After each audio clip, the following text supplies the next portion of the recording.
Usher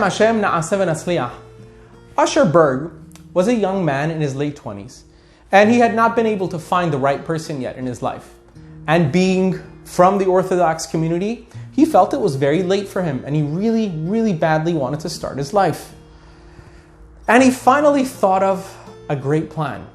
He had heard of a special Segula, a special circumstances that had been told by many of great wise men of the past, that when a person is put in a situation that's embarrassing for them, and they're embarrassed publicly, and however, they do not answer back, they don't fight back, and they take that opportunity to pray, that's a special segula for being married right away. So, this was his last resort. What is he supposed to do? He has to put himself in some kind of situation when someone's going to embarrass him and he won't answer back. But here's the problem. Usher was a very quiet guy. He was the kind of guy to go publicly and do something that dumb for anyone to embarrass him. So he didn't know what to do. Until one day, he thought of a plan. See, there was a young rabbi in his shul, in his synagogue. Let's call him Reb Chaim. Reb Chaim was famous for one thing. He was the guy in charge of making sure no one speaks in synagogue during the tefillot. And we know how that goes. A lot of people don't like to be told what to do, especially when they're doing something as wrong as talking in the synagogue. But he didn't care. Periodically, he would walk over to the end of the shul, where people usually like to gather and chit-chat, and he would tell people nicely to be quiet, or even have to shush them once in a while. So he said to himself, I know that every week when he tells people to be quiet, they embarrass him and they spill his blood and he never says anything. I'm going to talk to him. Gives a call to Reb Chaim and says, Reb Chaim, I have a special request. If you could please help me. This week, every week you do the same thing, and sometimes people say things to you and other people overhear, and it's kind of embarrassing. This week, if that happens, can you please do me a favor? Don't say anything. So he says, listen, I do what I do from the bottom of my heart. I don't care what people say. I never say anything. He says, but this week especially, don't say anything, and I have a favor to ask. Can I get the zechut of that embarrassment from you? Will you gift the merit of that embarrassment to me? And he tells him his whole dilemma. Reb Chaim, obviously being a nice person, he says, you got it. The next time someone embarrasses me, the merit of that embarrassment is yours. And lo and behold, that Shabbat comes along, and there are two people talking in the back of the shul, really loud, and it's during Torah reading. So Reb Chaim makes his way as usual to the back of the shul and he says, guys, please keep it down. It's Torah reading, it's not a time to talk. And they just ignore him. Once again he says, please guys, shh, please don't talk in the middle of synagogue. To this they turn around and go, isn't it funny how it's always the loser that's telling everybody else what to do in the synagogue? It's always the guy that has nothing better to do. And to top it off, they tell each other, he's probably being supported by people like us, and he dares telling us what to do. Reb Chaim hears this, doesn't say a word, but what he does is, he goes and he stands right in between those two people that were talking, trying to force his way in, separating them so they don't have to talk, they can't talk anymore. To this, one of the guys really gets angry. How dare he? How dare he physically stop me from talking to my friend? And he does the craziest thing. From behind, he takes the talit of Reb Chaim, pulls it off his shoulders, and throws it in the middle of the shul. A huge embarrassing scene. Reb Chaim, being totally ashamed, he goes and picks up his talit, puts it back on, and walks away. Everyone watched as Reb Chaim's face turned colors. Now, Matis, who was the person who actually pulled off the talit, felt horrible. He just went and sat down. He felt himself shaking and he thought to himself, what did I just do? This is not me. I've never done such things. I mean, okay, I was a little mean to the guy, but I didn't have to pull the guy's talit off. I just literally killed him in public. Why would I do such a thing? He couldn't eat. He couldn't sleep the whole day. He went home. His Shabbat was ruined. He decided that he's going to make amends. So that night he finds Reb Chaim's number and he calls them up. And he says, Reb Chaim, this is Matis. He says, hi Matis, how you doing? He says, listen, I am really, really sorry. The whole day I haven't been able to eat. I haven't been able, you don't understand. It's been hell for me this few hours just to wait so I can call you again. He says, what for? He says, I embarrassed you. It was clear that I embarrassed you. It was a horrible thing. It was horrific. I've never done such a thing like that. I'm sorry. Please forgive me. He says to him, listen, buddy, as soon as it happened, you were forgiven. I don't hold a grudge. But here's the problem though. I've already given over the merit of that embarrassment and the embarrassment itself over to someone else. So I think if you want to ask for mehila, if you want to be forgiven, you actually have to ask them for forgiveness. Matis, hearing this, yeah, it's a little out of this world, but okay, fine. Who? So he gives him Usher's number. Matis calls Usher and he tells him the whole thing. Usher says, yeah, I was there. I saw.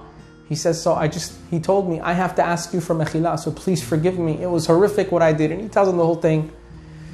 And Usher says, listen, you're forgiven. 100%, I'm ready to forgive you. But there's a condition involved. He says, what? He says, I think you need to make a tikkun. You need to do something to make this right.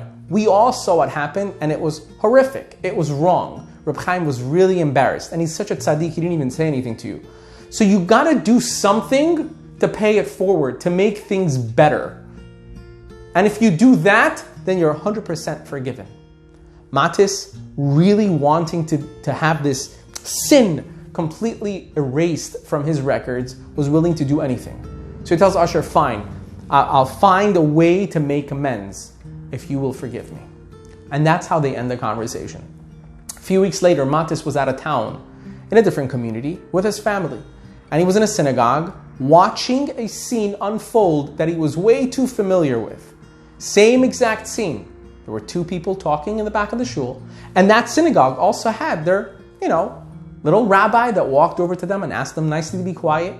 And they started embarrassing him. And Matis is watching this and thinking, that's how I looked. This is what I did in my community just a few weeks ago. It's disgusting.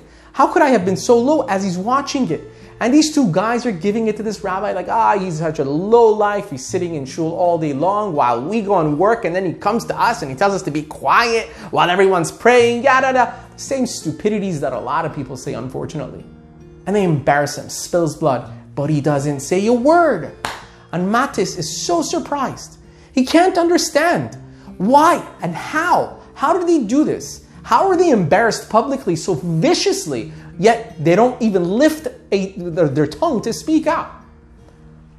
After davening, after prayers, Matis goes over to this rabbi and says, I'd like to sit and speak with you, if you will.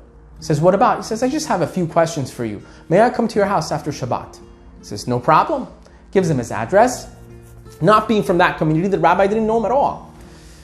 That night, Matis goes to his home and he says, I just want to know, first of all, I have to apologize to you for what happened today. He says, why are you apologizing? You didn't do anything. This is what I do. I'm doing it for the kavod of Shamayim. I'm doing it for God's honor. I'm not doing it for anybody. I don't care what they say. He says, that's it. See, how do you do that? That was amazing. You were embarrassed publicly. Everyone saw it. Your blood was spilled. I was hurting for you. He says, don't hurt. It's an everyday thing for me.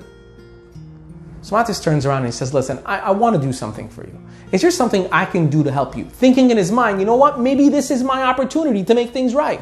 Please tell me what I can do for you. He says, I don't need anything. Baruch Hashem, I have everything I need. He says, there must be something.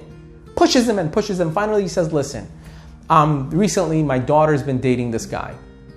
And it's come to a point where it's all about where they're going to live and how they're going to support themselves for the first few years because he's still studying and she's still studying. And we're trying to put some money together and I'm short. And I just need help from different communities to lend me some money. So he says, okay, how much money are you short? He says, $40,000. And Matis thinks to himself, it's $40,000. That's a lot of money. But then he thinks, there's no way God put this in front of me for no reason. This is it. Takes out his checkbook, and to the rabbi's astonishment, he starts writing a check for $40,000. And he says, are you crazy? I can't borrow this money from you. It's too much money. I was asking if you could point me the right direction to few people. He says, I'm not lending it to you. I'm giving you this money. I want to do this. He says, are you mad? You don't even know me. We just met. He says, I don't care. I want to do this. Please don't turn it away. Writes the check, $40,000, signs it and gives it to him. On his way out, the rabbi says, I'm going to wait a few days. Not going to cash this. You might come to your senses. He says, I won't. You cash that check. A week passes. Matis gets a call. Who's on the phone? Same rabbi. He says, Matis, I get a mazal tov. He says, what happened? He says, thank you so much. With the money that you put together for me, I was able to make the shidduch, and my daughter's now engaged. Mazal tov. And Matis says, oh, wonderful. That's so awesome. Finally, Baruch Hashem. And in his heart, he's thinking, this was my tikkun. Thank God I was able to help this person that was embarrassed so viciously. He says, Mazal tov. He says, yeah, and the boy is such a wonderful boy. His name is Usherberg. Now, Matis didn't even know Usher's last name. So he says, Mazel tov. Sounds like you guys are happy. Hangs up the phone. 5 minutes later, gets a phone call from Usher. Matis, guess what? With the tikkun that you made and with the merits that I got from Reb Chaim, I get a Mazal tov. I was just engaged. And that's when Matis puts two and two together. Wow. How God put things in place perfectly. When Matis decided to make a tikkun, to make amends, to fix what was wrong, God put it right in front of him, an opportunity to fix things. And we see the merit, the zechut of silence, of being able to really not pour it within us. It's a way of pouring it out, but in a different location. You're embarrassed. Your blood's been shed in public. Now you could either revolt, you could go against that person, or you could use that energy somewhere else for the betterment of yourself and the community. Instead of lashing out, lash up to heaven and have your tefillot be answered. This is one of the segulot that has been tested time and time and time again, because it is the most difficult thing for anyone to do. To be embarrassed, to be made fun of, to be put down, and not say a word. This week's parasha, Parashat Devarim. God says in the Torah, Ela Devarim asher diber Moshe el kol Yisrael be'ever hayarden, ba'arava, mol, suf, ben paran uven tofel, v'lavan v'haserot, v'di zahav. These are all locations.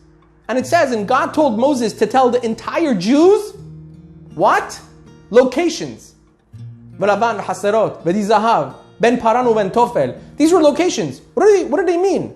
Tell the Jews locations of La Cienega, Robertson? What are you talking about?